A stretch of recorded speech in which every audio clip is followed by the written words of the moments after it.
अस्सलाम वालेकुम।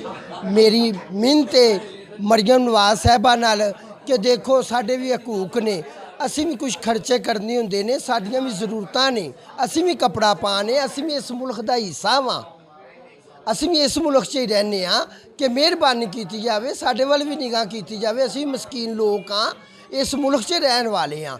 औरतों बेनज़ीर के पैसे मिलते जी, वो हर महीने धक्के खान जांदियां ने, लैना लगियां होंदियां ने, ते असी भी इस मुल्क च ही रहने। कोई साडा भी सोचा जाए, साढ़े कोई देन लैन वाला नहीं, साढ़े बारे सोचा जाए। बड़ी मेहरबानी है मियाँ नवाज शरीफ साहब वास्ते भी, मियाँ शहबाज शरीफ वास्ते, ते माई मैडम मरियम नवाज वास्ते कि बड़ी मेहरबानी है।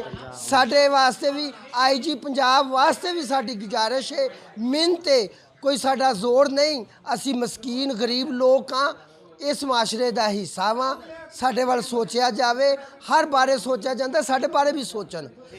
बड़ी मैं विक्टिम सपोर्ट ऑफिसर में काम कर चुकी हूँ, मैं KSS में काम कर चुकी हूँ, लेकिन मैंने ये 3 साल काम करने के बाद, जॉब करने के बाद ये सीखा, ये नतीजा निकला है कि सैलरी से हमारा पूरा नहीं होता, क्योंकि हमारे पे बड़ी रिस्पॉन्सिबिलिटीज़ होती है, फैमिली की, अपने अखराजात होते हैं हमारे, तो हमारा जो है खर्चा वो सैलरी से नहीं पूरा होता।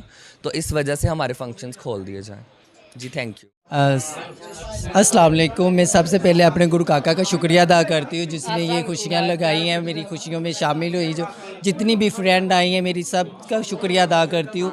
बहुत अच्छा हुआ है, जितना भी फ्रेंडों के साथ मेरा तल्लक है वो सभी आई हैं।